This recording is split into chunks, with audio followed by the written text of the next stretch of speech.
김동연 하면 여러분 아실 거예요. 경기지사 아니야 하실 텐데 이담 아나운서 김동연 지사한테 무슨 일이 생긴 거예요?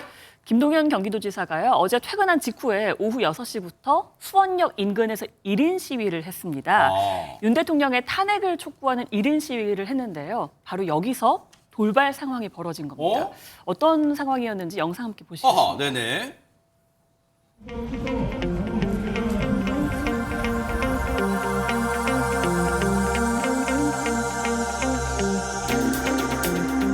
내란의 수개는 풀려났습니다.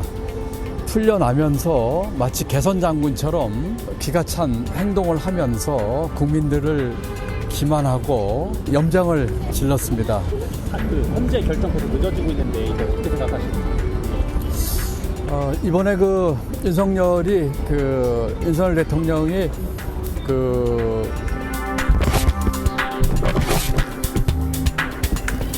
이거 뭐라고? 이거 뭐라고? 이거 뭐라고? 기자분들이 놀라셨겠네. 예. 보는 저희도 놀랐어요. 근데 지금 순식간에 일어난 일이에요. 박주희 변호사님, 지금 저 사람이 뭘 던진 거예요, 바닥에? 네, 이 김동연 지사가 1인 시위를 하고 있으니까 한 시민이 갑자기 다가갑니다. 아까 영상으로 보신 것처럼 어깨를 이제 밀쳤는데요. 처음엔 소리를 질렀고요. 그 다음에는 욕설을 하면서 항의를 했습니다. 그러니까 이제 주변에서 당연히 저지를 했겠는데 그러다 보니까 이 김동연 지사를 향해서 이 마시고 있던 맥주캔을 던진 겁니다. 이 맥주캔은 바닥에 떨어졌고요. 네. 김동연 지사는 직접 맞지는 않았고 다행히 다친 사람도 없었습니다. 그리고 김동연 지사는 별다른 반응 없이 1인 시위를 계속 이어갔습니다.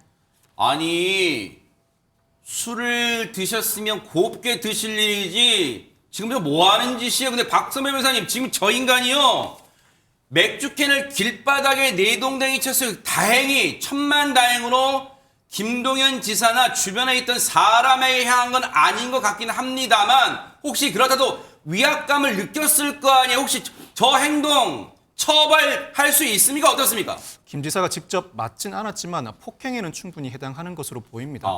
사람을 향해서 물건을 던졌다고 못 볼 바 아닌 상황이라 폭력 행사 자체로 폭행죄에는 해당할 것으로 보이고 다만 특수폭행죄인가는 논란의 여지가 있을 수 있는데 맥주캔에 내용물이 든 상태로 보여서 경찰이나 검사가 어떤 혐의를 적용할지는 재량에 맡겨져 있을 것 같습니다. 의미가 있는 부분이 단순 폭행의 경우에는 반의사 불벌죄이지만 특수폭행은 반의사 불벌죄가 아니다 보니 김 지사의 의사에도 불구하고 수사를 진행할 수 있다는 차이점은 있습니다. 그렇지만 현실에서는 이처럼 큰 피해가 발생하지 않은 사건임을 전제로 피해자가 수사를 원하지 않고 조사에도 응하지 않을 의사를 내비친 경우에는 굳이 입건해서 처벌까지 하지는 않습니다. 김동연 지사도 정말 순식간에 일어난 일이에요. 진짜 깜짝 놀라는 표정이 잠깐 잡혔습니다만 이내 정말 이게 결연한 태도로, 태연한 태도로 돌아왔어요. 근데 이 전현현 평론가님, 김동연 지사 측의 반응 입장이 있습니까? 예, 언론을 통해서 김동연 지사 측 반응이 나오고 있습니다. 일단 저 맥주캔을 던지고 뭔가 폭력 행위를 하는 듯한 저 시민에 대해서 별다른 법적 조치는 하지 않겠다라는 입장이고요. 그리고 신고도 하지 않고 일단은 사건을 마무리했다라고 합니다. 일각에서는 신체상 직접 상해를 입을 가능성을 거론하면서 경호를 좀 강화해야 되는 거 아니냐, 좀 경찰의 도움을 요청해야 되는 거 아니냐는 말도 나오지만 현재로서는 김동연 지사 측은 그런 계획은 없다라고 하고요.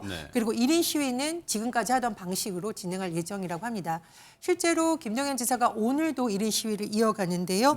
수원에 위치한 경기도청 인근 지하철역에서 이틀째 시위를 이어갔습니다. 이게 오늘 모습이네요. 네, 이틀째 지금 1인 시위를 이어가는 모습인데 김현준 평론가님, 천만다행으로 뭔가 이 신변상의 큰 위해는 없었습니다만 어제 뭔가 이 난동으로요. 그런데 앞으로 이제 윤석열 대통령 구속 취소 이후에 지금 더더욱 탄핵 찬성 반대 측의 감정이 격앙될 수 있단 말이에요. 이러다 보니까 지금 뭐 1인 시위하는 정치인들뿐만 아니라 지금 앞으로 주요 정치인들, 왜냐하면 저 맥주캔 집어던진 남성이, 이거 정말 시청자 여러분께 죄송해요.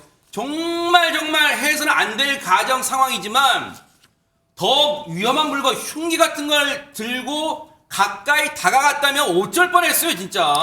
그게 바로 이제 정치적인 테러라는 거 아니겠습니까? 지난 연말 이후에 우리 정치 상황이라고 하는 것이 정말 어떤 분의 표현을 빌자면 심리적인 내전 상태다 이렇게 표현할 정도로 극심한 대치 상황이 이어지고 있습니다. 네. 그렇기 때문에 물론 정치적인 의사 표현이라고 하는 것은 헌법상에 주어진 모든 국민의 권한이기도 하죠. 네. 하지만 이것이 어떤 물리적인 수단을 동원하게 된다면 이건 얘기는 또 달라지는 것입니다. 이 극단적인 이념적 대치 상황, 더군다나 대통령 탄핵에 관한 헌재 결정이 언제 이루어질지 알 수 없는 상황에서 그 일시들을 예측하면서 상당히 그것에 관해서도 예민한 반응을 보이고 있는 것이 네. 현실 아니겠습니까? 이럴 때일수록 서로 간에 더 자제력을 발휘하고 모두가 조심하는 자세가 필요하지 않을까라고 생각이 됩니다. 그래요. 사람은 안 다쳤지만 앞서 말씀드린 것처럼 저 행위 자체도 엄연한 폭력이에요. 폭력은 그 어떤 경우에도 정당화될 수 없다는 거 명심하기 바랍니다. 눈 부릅뜨고 지켜보도록 하겠습니다.